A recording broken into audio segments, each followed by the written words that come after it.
I was going through old family photo albums one rainy afternoon, reminiscing about my childhood and the good times we had. Each photo brought back memories of birthdays, holidays, and vacations. But then I came across a photo that made my blood run cold. In the picture, I was a toddler, sitting on my mother's lap at my third birthday party. My dad was standing behind us, smiling, but there was someone else in the photo, someone I didn't recognize. A tall man, dressed in a dark suit, stood in the corner, staring directly at the camera. His expression was blank, almost emotionless. I flipped through more pages and found him again. In different photos from different occasions, he was always in the background, always staring at the camera. I asked my parents about him, but they didn't know who he was. They insisted that no such person was at any of the events. I became obsessed, going through every photo album we had. The man was in all of them, always in the background, always watching. It was as if he had been a part of my life all along, but no one else remembered him. One night, I woke up to the sound of rustling paper. I turned on the light and saw the photo album open on my desk, pages flipping on their own. I got out of bed and approached it cautiously. The pages stopped on a photo I hadn't seen before. It was of me, in my bedroom, asleep. The tall man was standing next to my bed, looking down at me. I felt a chill run down my spine. How could there be a photo of me sleeping, taken from inside my own house? I backed away, terrified. Suddenly, the room grew cold, and I heard a faint whisper. "You can't escape me," the voice said. I turned around and saw the tall man standing in the corner of my room, just like in the photos. His eyes were locked onto mine, and a sinister smile slowly spread across his face. From that night on, the tall man appeared not just in the photo albums, but in my dreams, and sometimes even in the reflections of mirrors and windows. No matter where I went, he was always there, watching, waiting. I burned the photo albums, hoping it would end the nightmare, but it didn't. The photos reappeared, charred and blackened, with the tall man still staring out from the corners.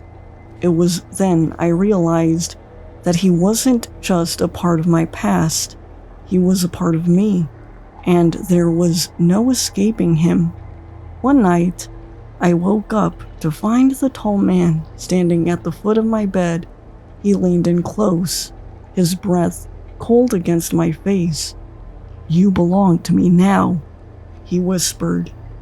I bolted upright in bed, drenched in sweat, my heart pounding. The room was empty, but the feeling of his cold breath lingered. I knew I couldn't go on like this. I had to find a way to rid myself of him. The next day, I went back to the attic and searched for anything that might explain the photos and the tall man. After hours of rummaging through old boxes, I found an old journal belonging to my great-grandmother. Flipping through the pages, I discovered that she had experienced something similar. Her entries spoke of a mysterious man appearing in her photographs, haunting her dreams, and slowly driving her mad. Her final entry was a desperate plea for help. "He won't leave me alone. I fear for my life, and for those who come after me. If you're reading this, beware the man in the photos. He is relentless. and will stop at nothing to claim you." My hands trembled as I read her words. I felt a mix of fear and determination. If my great-grandmother had faced this horror, maybe she had found a way to fight back. I needed to know more. I took the journal to a local historian, someone who specialized in old legends and paranormal events. After explaining my situation, she agreed to help. We spent hours going through old records and stories, trying to piece together any information about the tall man. Finally, we found a reference to an ancient curse. The man in the photos was said to be a spirit trapped between worlds, feeding on the fear of those he haunted. The curse could only be broken by confronting the spirit and severing his connection to the physical world. The historian handed me a piece of paper with an incantation. "You have to recite this in front of a mirror at midnight," she said. "It's dangerous, but it's your only chance." That night, I set up a mirror in my living room and waited for midnight. As the clock struck 12, I stood in front of the mirror, my reflection barely visible in the dim light. Taking a deep breath, I began to recite the incantation. The room grew colder with each word, and the air felt heavy. My reflection started to change, morphing into the tall man.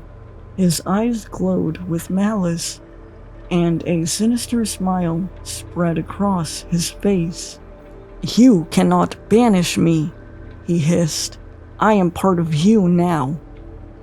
I continued to recite the incantation, my voice shaking but determined. The tall man's image flickered, and I felt a surge of strength. I focused all my fear and anger into the final words of the incantation. Suddenly, the mirror shattered, and a deafening silence filled the room. I collapsed to the floor, gasping for breath. When I looked up, the pieces of the broken mirror were scattered around me, but the tall man was gone. For the first time in weeks, I felt a sense of peace. The whispers were gone, and the oppressive presence had lifted. I gathered the pieces of the mirror and buried them in the backyard, hoping that would be the end of it. Days turned into weeks, and the nightmares ceased. I no longer saw the tall man in reflections or photos. Life slowly returned to normal, and I began to believe that I had truly banished him. But one night, as I was going through my phone, I found a photo I didn't remember taking.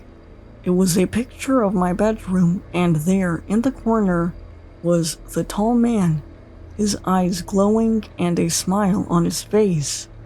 A chill ran down my spine. I realized that while I might have broken his immediate hold, he wasn't truly gone. He was waiting, lurking in the shadows, biding his time until he could return. And so, I live with a constant fear that one day he will come back. I can only hope that when that day comes, I will be ready to face him again. Until then, I watch the shadows and listen for whispers, knowing that the man in the photos is never truly gone.